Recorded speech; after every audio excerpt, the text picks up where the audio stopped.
उर्दू के शायर हुए हैं शकील आजमी। उन्होंने एक गज़ल लिखी, उसके कुछ शेर हैं कि बात से बात की गहराई चली जाती है, झूठ आ जाए तो सच्चाई चली जाती है, रात भर जागते रहने का अमल ठीक नहीं, चांद के इश्क में बीनाई चली जाती है, कुछ दिनों के लिए मंजर से अगर हट जाओ जिंदगी भर की शनासाई चली जाती है, मस्त करती है मुझे अपने लहू की खुशबू, जख्म सब खोल के पुरवाई चली जाती है। कल यानी 13 नवंबर को माननीय सुप्रीम कोर्ट का बुलडोजर एक्शन पर एक बड़ा ही अहम फैसला आया, जिस पर यह शेर बिल्कुल सटीक बैठता है, क्योंकि उस फैसले को लेकर सबसे ज्यादा चर्चा हुई तो यूपी के मुख्यमंत्री योगी आदित्यनाथ की, जबकि उस फैसले में कहीं भी सीएम योगी के नाम का जिक्र नहीं किया गया है।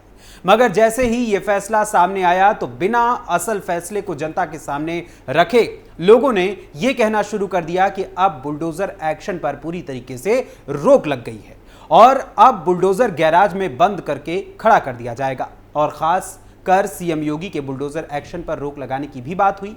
चुनावी सभाओं में इसको लेकर अपनी पीठ थपथपाई गई और यूपी में होने वाले बुलडोजर एक्शन के खत्म होने की बात भी कही गई। कल हमने आपको इस वीडियो के जरिए इस मामले से रूबरू करवाया था कि आखिर सुप्रीम कोर्ट का क्या फैसला आया है, लेकिन हम आपको इस फैसले की तह तक जाकर आज इस मामले की पूरी सच्चाई से आपको रूबरू करवाएंगे और साथ ही सुप्रीम कोर्ट के फैसले पर किसकी ओर से क्या क्या टिप्पणियां की गई हैं, इस बारे में भी आपको आज विस्तार से बताएंगे हमारी आज की इस स्पेशल स्टोरी में।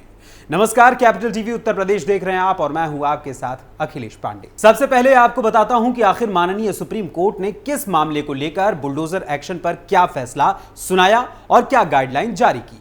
दरअसल यह पूरा मामला शुरू होता है साल 2022 से। 22 अगस्त 2022 को जमीयत उलेमाए हिंद ने देश की सर्वोच्च अदालत यानी माननीय सुप्रीम कोर्ट में एक याचिका दाखिल की थी, जिसमें आरोप लगाया गया था कि भाजपा शासित राज्यों में मुसलमानों को निशाना बनाकर उनके खिलाफ बुलडोजर एक्शन की कार्रवाई की जा रही है। वहीं उस याचिका में ह्यूमन राइट्स पर काम करने वाली एक संस्था जिसका नाम है एमनेस्टी इंटरनेशनल, जो एनजीओ के रूप में कार्य करती है, उसकी एक रिपोर्ट का भी इसमें हवाला दिया गया था। वहीं इसके साथ ही आपको बता दूं कि इस याचिका में अप्रैल 2022 से लेकर जून 2022 तक 5 राज्यों असम, गुजरात, मध्य प्रदेश, उत्तर प्रदेश और साथ ही दिल्ली में बुलडोजर एक्शन यानी दिल्ली में भी जो बुलडोजर एक्शन हुआ है उनकी कुल मिलाकर 128 घटनाओं का इस याचिका में जिक्र किया गया था। वहीं इन मामलों में प्रयागराज में हुए एक बुलडोजर एक्शन का भी उल्लेख किया गया था। दरअसल भाजपा प्रवक्ता रही नूपुर शर्मा ने 2022 में एक टीवी डिबेट प्रोग्राम में अपनी बात रखते हुए कुछ ऐसी टिप्पणी की थी, जिसको लेकर 10 जून 2022 को प्रयागराज में नूपुर शर्मा के खिलाफ मुस्लिम समुदाय ने जोरदार प्रदर्शन किया था। हालांकि उस बयान को लेकर प्रयागराज के अलावा अन्य जगहों पर भी प्रदर्शन हुआ था, लेकिन प्रयागराज के इस प्रदर्शन को लेकर 11 जून 2022 को प्रयागराज पुलिस ने इस प्रदर्शन में शामिल रहे जावेद मोहम्मद, उनकी पत्नी और बेटी को हिरासत में लिया था। और साथ ही भाजपा ने भी आगे चलकर मामले में पूरी तरीके से बढ़ते बवालों को देखते हुए नूपुर शर्मा को भी भाजपा प्रवक्ता के पद से हटा दिया था। वहीं इस दौरान माननीय सुप्रीम कोर्ट में बुलडोजर एक्शन को लेकर पूर्व में भी याचिका दाखिल की गई थी। वहीं इसके बाद पूर्व में भी किए गए बुलडोजर एक्शनों को लेकर एक याचिका सुप्रीम कोर्ट में दाखिल की गई। इसके बाद बुलडोजर एक्शन को भी अमल में जब लाया गया था तो उसके कुछ समय बीतने के बाद 22 अगस्त 2022 को जमीयत उलेमाए हिंद ने सुप्रीम कोर्ट में 5 राज्यों में हुए यानी कराए गए अथवा सरकार के आदेश पर अधिकारियों द्वारा बुलडोजर एक्शन जो किया गया था उसके खिलाफ याचिका दाखिल की गई थी। हालांकि जहां एक और सुप्रीम कोर्ट में बुलडोजर एक्शन का मामला विचाराधीन रहा, वहीं यूपी में अवैध कब्जों और अतिक्रमण पर बुलडोजर एक्शन लगातार जारी रहा।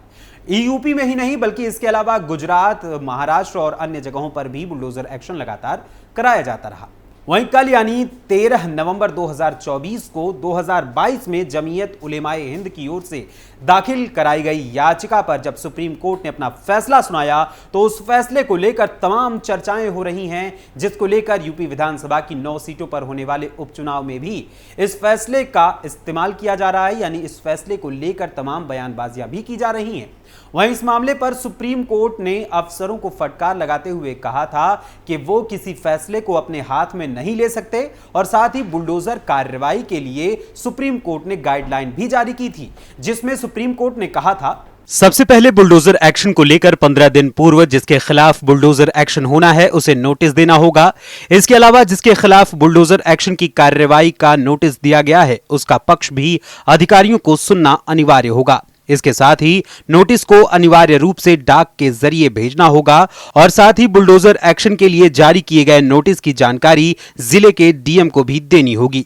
यदि इस पूरी प्रक्रिया का पालन नहीं किया गया तो ऐसी स्थिति में जिस निर्माण पर बुलडोजर एक्शन की कार्रवाई की जाएगी उसके मालिक को उचित मुआवजा देना पड़ेगा। इसके साथ ही बुलडोजर की कार्रवाई केवल तभी की जा सकती है जब घर पूरी तरह खाली कर दिया गया हो और साथ ही इस बुलडोजर एक्शन की वीडियोग्राफी भी की जानी अनिवार्य है। कानून को ताक पर रखकर किया गया बुलडोजर जस्टिस असंवैधानिक है।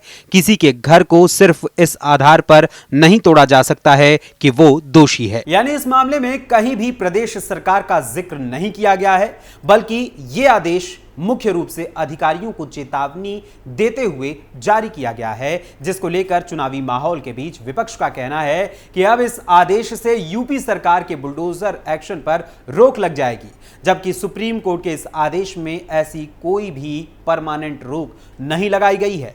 वहीं इस फैसले के आने के बाद सपा सुप्रीमो अखिलेश यादव ने एक्स पर ट्वीट करते हुए लिखा था कि उसने घर का मतलब भला क्या है जाना, जिसने सियासत की गद्दी को घर है माना।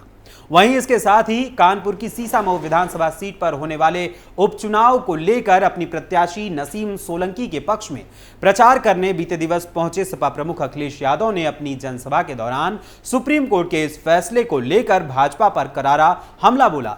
इस हमले के दौरान यानी कि अपनी बयानबाजी के दौरान सपा प्रमुख अखिलेश यादव ने कहा, सुप्रीम कोर्ट ने बीजेपी सरकार का प्रतीक बन चुके बुलडोजर के खिलाफ टिप्पणी की है। मैं सरकार के खिलाफ इस फैसले के लिए सुप्रीम कोर्ट को धन्यवाद देता हूं। जो लोग घर तोड़ना जानते हैं उनसे आप क्या उम्मीद कर सकते हैं? कम से कम आज उनका बुलडोजर गैराज में खड़ा रहेगा, अब किसी का घर नहीं टूटेगा। सरकार के खिलाफ इससे बड़ी टिप्पणी और क्या हो सकती है? हमें कोर्ट पर पूरा भरोसा है।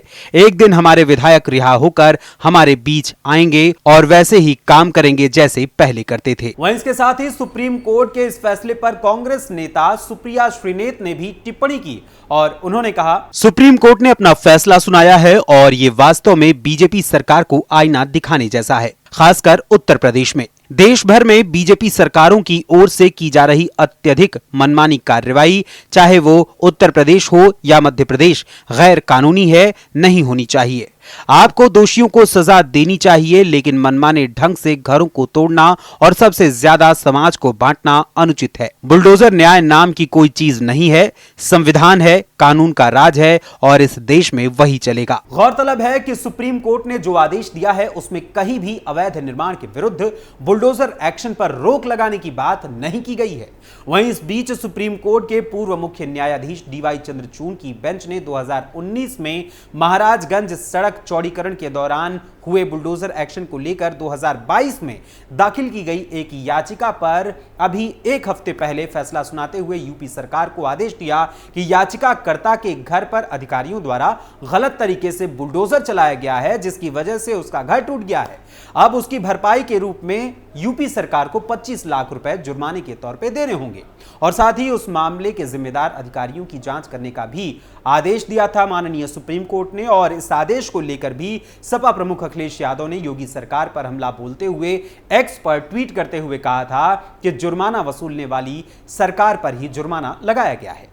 लेकिन जब हम सुप्रीम कोर्ट के आदेशों को गौर से देखते हैं तो इन आदेशों में कहीं भी सरकार, खास करके योगी सरकार को बुलडोजर एक्शन को रोकने या फिर उससे बंद करने का कहीं भी कोई फरमान उसको जारी नहीं किया जाता है। यहां तक कि जिस बुलडोजर एक्शन को लेकर सुप्रीम कोर्ट का बार बार दरवाजा खटखटाया जा रहा है, उसी बुलडोजर एक्शन से आपके अपने उत्तर प्रदेश में योगी सरकार ने पिछले 7.5 सालों में तकरीबन 70,000 एकड़ से अधिक की जमीन को कब्जा मुक्त करवाया है। ये वो जमीनें हैं जो सरकारी जमीनें हैं जिन पर लोगों ने कब्जा किया हुआ था, जिसकी चर्चा विपक्ष में बैठे लोग आपके सामने कभी नहीं करते। हाँ, लेकिन मैं यहां एक बात जरूर कहूंगा कि जिन अधिकारियों द्वारा मनमाने ढंग से किसी के घर को सिर्फ अपनी हनक दिखाते हुए ढहाने का काम किया जाता है, उन अधिकारियों या ऐसे कर्मचारियों पर सरकार की ओर से सख्त कार्रवाई जरूर की जानी चाहिए। फिलहाल अभी के लिए आज की इस स्पेशल स्टोरी में बस इतना ही। फिर मुलाकात होगी किसी और खबर, किसी और मुद्दे के साथ। तब तक के लिए मुझे अनुमति दीजिए और साथ ही यूपी से जुड़ी और भी तमाम खबरों के लिए सब्सक्राइब कीजिए कैपिटल टीवी उत्तर प्रदेश। धन्यवाद, नमस्कार।